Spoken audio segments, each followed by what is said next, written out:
Have you heard about the WHO Pandemic Treaty? There's a lot of discussion online that President Joe Biden is about to sign over U.S. sovereignty later this year when he signs the World Health Organization Pandemic Treaty. So what exactly is in this treaty?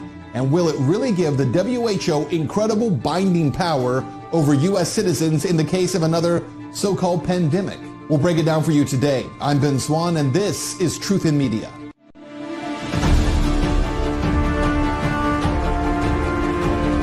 Welcome to the show. We are breaking down for you today the issues surrounding this World Health Organization Global Pandemic Treaty. Have you heard about this yet? Because currently the WHO is in the public comment phase and is on track to get nearly all Western countries to sign on to this agreement by August of this year.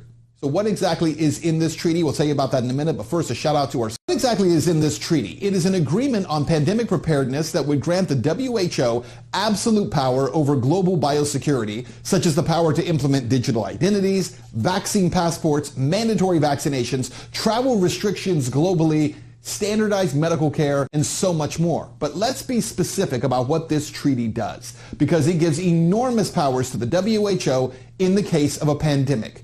But it also allows for just about anything to be called a pandemic. Quote, this treaty includes 190 countries and would be legally binding. The treaty defines and classifies what is considered a pandemic, and this could consist of broad classifications, including an increase in cancers, heart conditions, strokes, etc. If a pandemic is declared, the WHO takes over the global health management of the pandemic. What's more here, the WHO would be in full control over what gets called a pandemic. They could dictate how doctors can respond, which drugs can and cannot be used, or which vaccines are approved. And this is for the entire globe, not just one country. And it gets better, because at the same moment that this treaty is being drafted, guess who's back?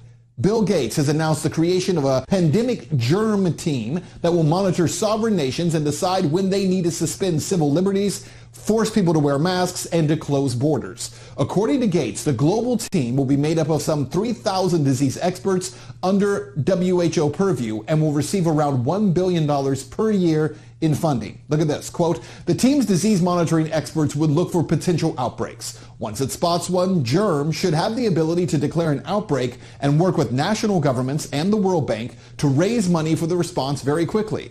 Product development experts would advise governments and companies on the highest priority drugs and vaccines, end quote. The WHO has further stated that countries disobeying regulations dictated by their organization through their pandemic treaty may need to be sanctioned. So, are the claims that by signing onto this treaty that Joe Biden